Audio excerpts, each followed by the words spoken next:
नमस्कार बच्चों, आज हम कक्षा 12वीं का अध्याय 3 अव्यूह पढ़ेंगे। ये हमारा दूसरा भाग है। पिछले सत्र में हमने अव्यूह की परिभाषा, अव्यूह की रचना और अव्यूहों के प्रकार पढ़े थे। इस सत्र में हम अव्यूहों की समानता यानी इक्वालिटी ऑफ मैट्रिसेस और अव्यूहों पर कुछ संक्रियाएं पढ़ेंगे। तो आइए शुरुआत करें अव्यूहों की समानता के बारे में। सबसे पहले हम इसे शुरुआत करेंगे एक उदाहरण से। इस चित्र में आप देख सकते हैं हमारे पास दो अवयव हैं। क्या मैं इन दो अवयव A और B को समान कह सकते हैं? नहीं, स्पष्टतः ही कहेंगे इसका कोटि यानी अवयव A का कोटि 2/3 है और अवयव B का कोटि 2/2 यानी कोटि बराबर नहीं है। तो इसलिए ये दोनों अवयव समान नहीं हैं। बिल्कुल सही, अवयवों की कोटि समान नहीं है, इसीलिए ये दोनों अवयव समान नहीं। अगली पंक्ति में देखेंगे ये दोनों अवयव की जो कोटियां हैं वे बराबर हैं, परंतु इसके जो अवयव हैं वह समान नहीं है। तो इसीलिए यह दोनों अवयव भी समान नहीं है। ध्यान देंगे यहाँ -5 आ रहा है, यहाँ 6 आ रहा है, तो ये हमारे क्या नहीं है? समान अवयव नहीं है। तीसरी पंक्ति में देखेंगे, इसमें आप देखेंगे कि यह जो दोनों अवयव हैं A और B, इन दोनों की कोटियां बराबर है 2/3 2/3 और इसमें आने वाले अवयव भी सारे समान हैं। 3 2 1 वही हमारे ले रहे हैं, फिर भी ये समान नहीं है। ऐसा क्यों? ध्यान देंगे, बहुत जरूरी है ये बिंदु। इसके जो संगत बिंदु यानी जो संगत अवयव हैं वह समान नहीं है। अवयव तो समान है, पर जो संगत अवयव हैं अवयव A और अवयव B के वह समान भी होने जरूरी हैं। 2 1 के बराबर नहीं, इसीलिए ये दोनों अवयव समान नहीं। आखिरी पंक्ति में देखेंगे, इस आखिरी पंक्ति में जो हमारा अवयव A और अवयव B है ये क्या है? ये समान है, कोटि भी बराबर है और जो संगत अवयव हैं वे भी बराबर हैं। तो आइए अब परिभाषा देखें। अवयव की समानता यानी इक्वालिटी ऑफ मैट्रिसेस क्या बता रहा है? दो अवयव A तथा B समान कहलाते हैं यदि वह समान कोटियों के होते हैं और A का प्रत्येक अवयव B के संगत अवयव के समान हो। ठीक, इसे आप व्यापक रूप में इस प्रकार भी लिख सकते हैं, यानी AI तथा J के सभी मानों के लिए हमारा AIJ बराबर होना चाहिए BIJ के। आइए एक उदाहरण लें। इस उदाहरण में हमें क्या दिया है देखेंगे। हमारे पास दो अवयव हैं और ये दोनों अवयव बराबर दिए हुए हैं। हमें A, B, C और D का मान ज्ञात करना है। परिभाषा से ही हमें ज्ञात है कि अगर हमारे पास अवयव बराबर दिए हैं तो इन अवयव के जो संगत अवयव हैं वह भी बराबर होंगे। तो हमें क्या मिलता है? A माइनस B बराबर में -1, 2A माइनस B बराबर में 0, C बराबर में 4, D बराबर में 5। तो परिभाषा से ही हम ये देख पा रहे हैं कि हमें C और D का तो मान मिल गया। अगर हम ये दोनों समीकरण को हल करें तो हमें A और B का भी मान मिल जाएगा। ये आप जानते ही हैं कैसे करना है, फिर भी आइए यहाँ एक देखते हैं।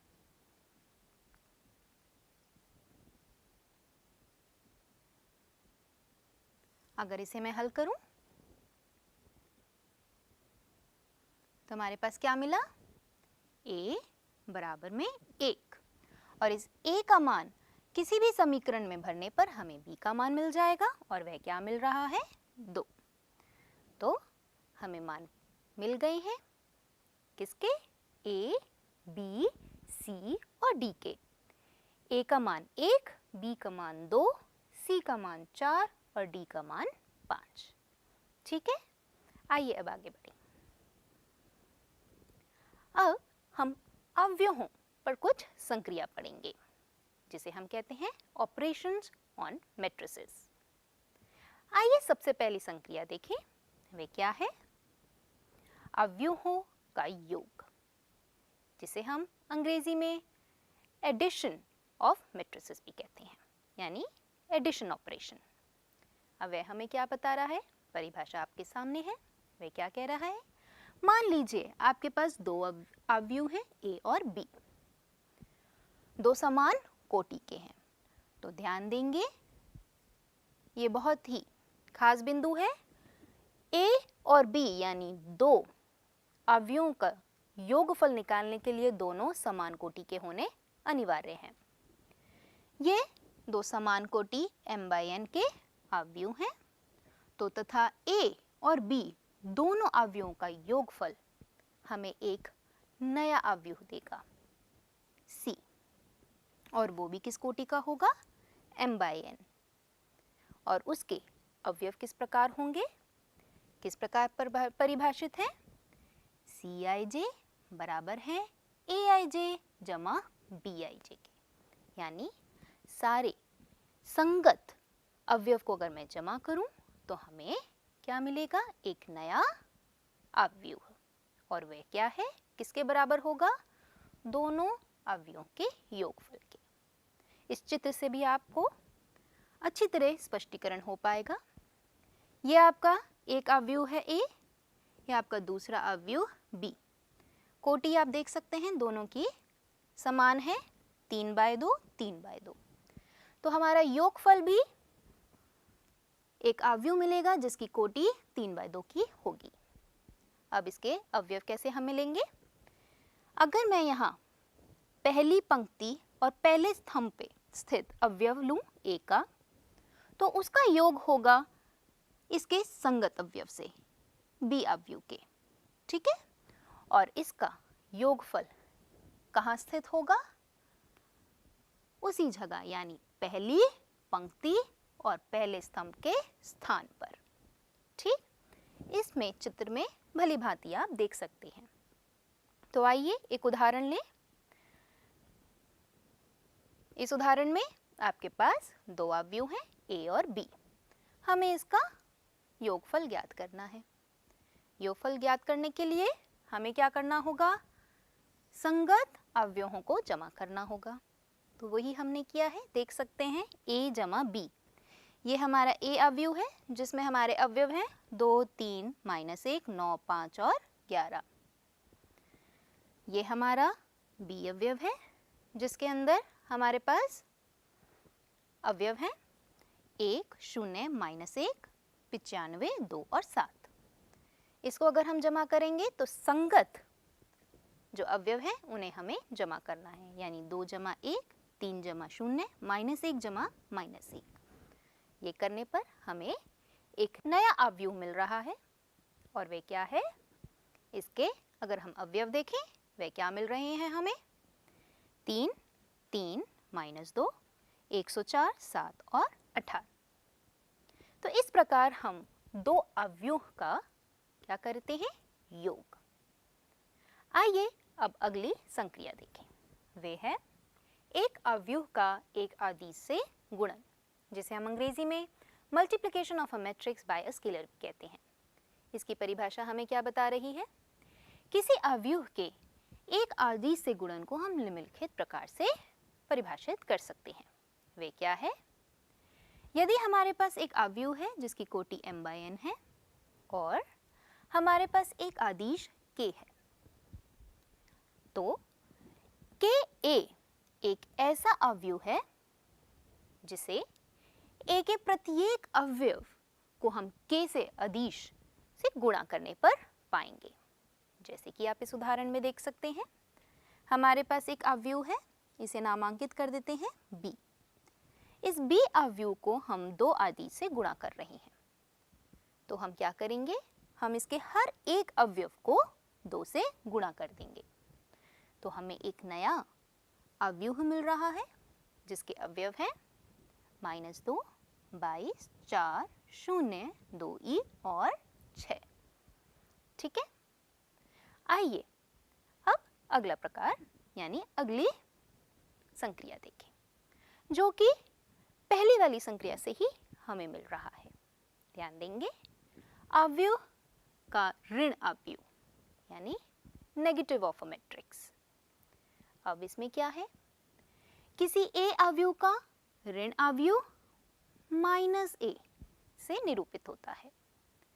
हम इस ऋण अवयव को इस प्रकार भी लिख सकते हैं। ध्यान देंगे, हमने क्या किया है, हमने a अवयव को एक आदिश से गुणा किया है और वह आदिश क्या है, -1। जैसे कि अगर मैं आपसे कहूं इस अवयव a का ऋण अवयव निकालिए, तो यानी आप क्या निकालेंगे, -a, और वे किसके बराबर होगा, आप सारे अवयव, इस अवयव के सारे अवयवों को -1 से गुणा कर देंगे, तो आप क्या पाएंगे, -1, 0, -2 और -4। ठीक, अगला देखेंगे अवयव का अंतर। ये भी हमारा इसी संक्रिया से प्राप्त हो रहा है। कैसे, यदि हमारे पास दो अवयव हैं a और b, दोनों की समान कोटि है m/n, तो इसका अंतर a घटा b एक अवयव d है, जहां इसके जो अवयव हैं वे कैसे मिल रहे हैं, aij घटा bij के रूप में, तथा इसके समस्त मानों के लिए हम इसे इस प्रकार ही परिभाषित कर सकते हैं। दूसरे रूप में हम इसे ऐसे भी व्यक्त कर सकते हैं, d किसके बराबर है, a घटा b, जो कि हम किसके रूप में लिख सकते हैं, जमा के यानी योगफल के रूप में हम लिखें तो a जमा -a गुणा में b। अगर उदाहरण लेना चाहें तो आइए उदाहरण देखें। इसके अंदर अगर मैं आपको a अवयव दूं, मान लेते हैं मैंने आपको अवयव दिया है ये, और एक b अवयव दूं,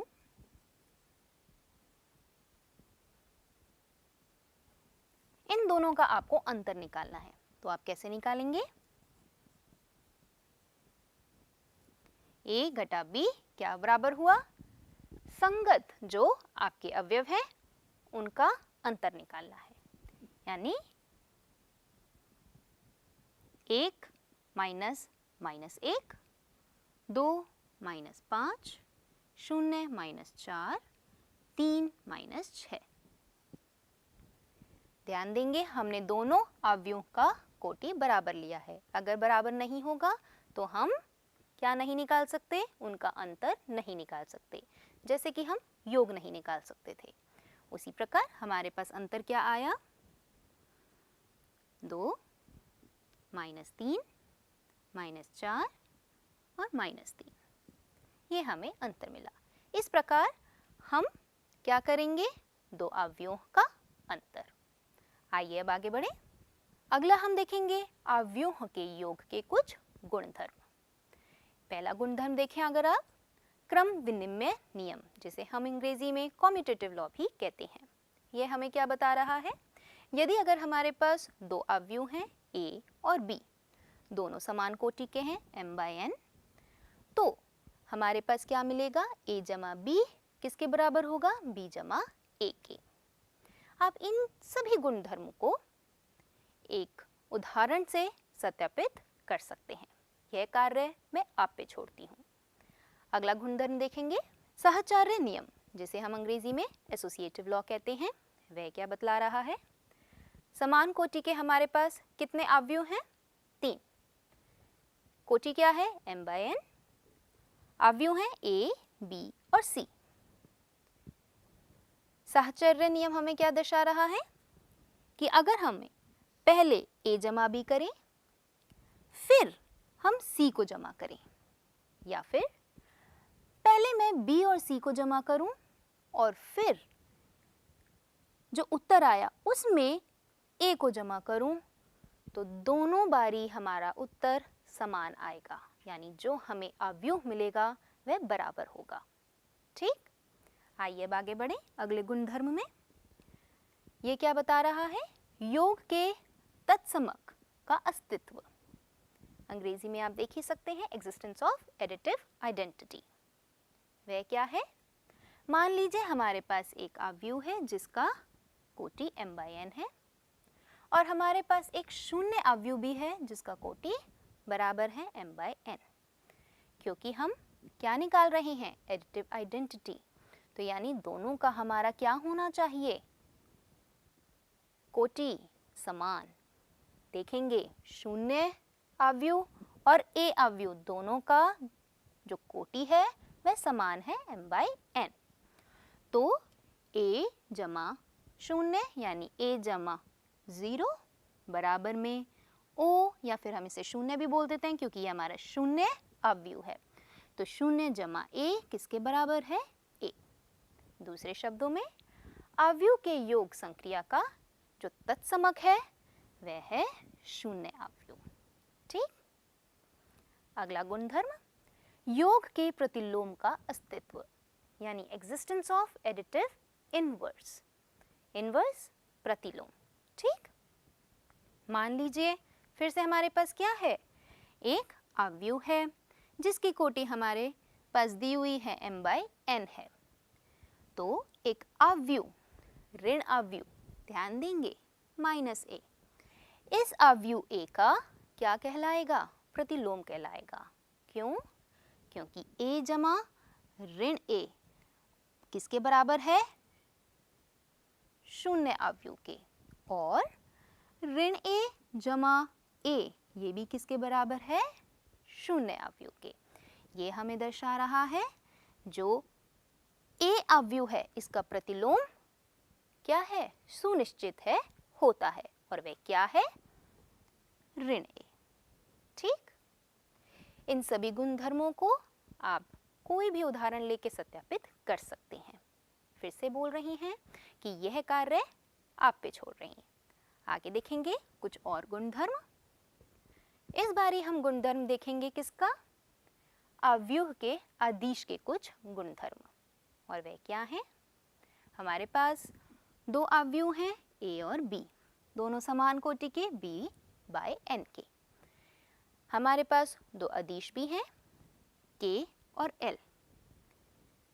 ठीक, अंग्रेजी में अदिश को हम स्केलर कहते हैं। तो हमारे ये जो दो गुणधर्म हैं वह हमारे क्या हैं? बतलाते हैं। पहला गुणधर्म देखेंगे क्या है?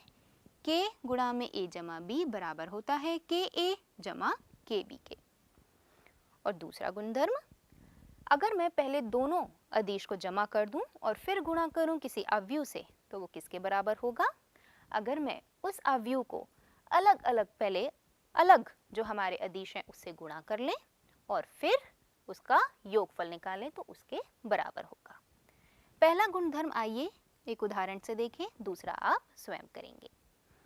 पहला 2/2 का ही हम अवयव ले रहे हैं।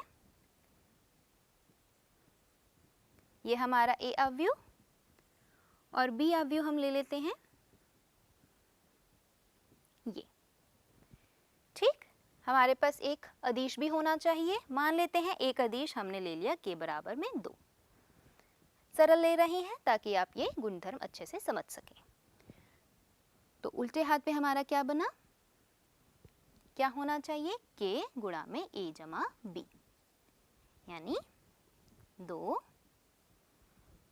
गुणा में हमारा a अवयव क्या है?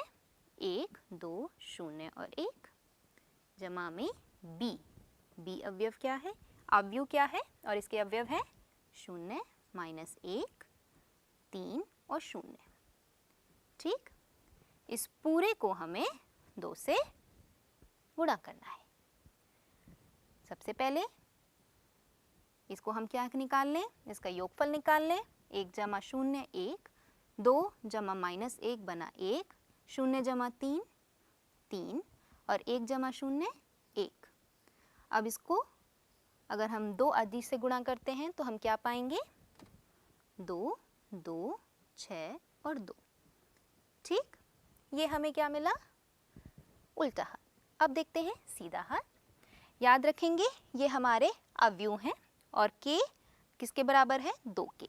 सीधा हाथ देखेंगे, सीधे हाथ में सबसे पहले हमें के ए निकालना है, यानी 2 को हमें अवयव ए से गुणा करना है। अवयव एक है 1, 2, 0 और 1। गुणा करने पर हम पाएंगे ये। ठीक, ऐसे ही अगर मैं 2b निकालूं तो वह क्या मिला? b हमारा 0, -1, 3 और 0 है, तो 2 गुणा करने पर मिला 0, -2, 6 और 0। अब इन दोनों का हमें क्या निकालना है? योगफल, यानी 2a जमा 2b। और देखेंगे जमा करने पर हमें क्या मिल रहा है? संगत अवयव को जमा करना है। 2 जमा 0 2, 4 जमा -2 बना 2, 0 जमा 6 6 और 2 जमा 0 बना 2। आ गया बराबर? उल्टा हाथ और सीधा हाथ हमारा बराबर, यानी हमारी ये जो गुणधर्म है वे सत्यापित हो रहा है। इसी प्रकार आप जो अगला गुणधर्म है उसे भी आप सत्यापित कर सकते हैं। आइए जो अभी तक हमने पढ़ा उस पे एक और उदाहरण देखें। उदाहरण क्या दे रहा है? यदि हमारे पास एक अवयव के रूप में समीकरण दिया हुआ है, हमें x माइनस y का मान ज्ञात करना है, तो आइए देखें इसका उत्तर क्या है। हमें क्या दिया हुआ है? आप देख सकते हैं हमें ये समीकरण पहले से ही दिया हुआ है। इसमें सारे अवयवों को पहले हम नामांकित कर लेते हैं। ये अवयव a, ये अवयव b और ये अवयव c। यानी हमें क्या निकालना है? हमें x और y का पहले मान निकालना है इस समीकरण की सहायता से। देख सकते हैं इसमें हमें 2 अदिश को अवयव a से गुणा करना है, यानी 2a निकालना है। तो हम क्या करेंगे? अवयव a के सारे अवयवों को 2 से गुणा कर देंगे। तो गुणा करने पर हम पाएंगे 6, 8, 10, 2 गुणा में चर x जमा में अवयव b बराबर में अवयव c। ठीक, जो हमें बता रहा है अब इन दोनों को जो हमें नया अवयव मिला इसको हम क्या करेंगे? जमा करेंगे अवयव b से। जमा करने पर हम क्या पाएंगे? 6 जमा 1, 8 जमा चर y, 10 जमा 0, 2x जमा में 1, जो कि इसके बराबर आ रहा है। सरल करने पर 7, 8 जमा चर y, 10, 2x जमा 1 बराबर अवयव c। देख सकते हैं ये दोनों अवयव क्या हैं? बराबर हैं। तो समानता की परिभाषा से जो हमारे पास संगत अवयव होंगे वह बराबर होंगे। 7 7 के बराबर है, यानी हमारे पास समीकरण क्या मिला? 8 जमा चर y किसके बराबर होगा? 0 के। यही लिख दिया हमने। 10 बराबर 10 दिया ही हुआ है और हमारे पास एक और समीकरण मिला, यानी 2x जमा 1 किसके बराबर है? 5 के। ये लिख दिया। अब इन दोनों को हल करने पर हम चर y और x का मान ज्ञात कर सकते हैं। देख सकते हैं चर y का मान कितना आ रहा है? ऋण 8 यानी -8 और x का मान आ रहा है 2। तो हमने x और y का मान तो ज्ञात कर लिया, पर अब हमने क्या निकालना है? हमें क्या निकालना था? x माइनस y का मान। तो वह क्या निकला? x माइनस y का मान, x कितना है? 2 माइनस -8 और ये किसके बराबर हुआ? 10 के, और यही हमें मिला। ठीक है बच्चों, तो आज हमने इस सत्र में क्या क्या पढ़ा? इस सत्र में हमने अवयवों के समानता और अवयवों पर कुछ संक्रियाएं पढ़ी। आशा करते हैं इस सत्र में आपको आनंद आया होगा, समझ आया होगा। धन्यवाद।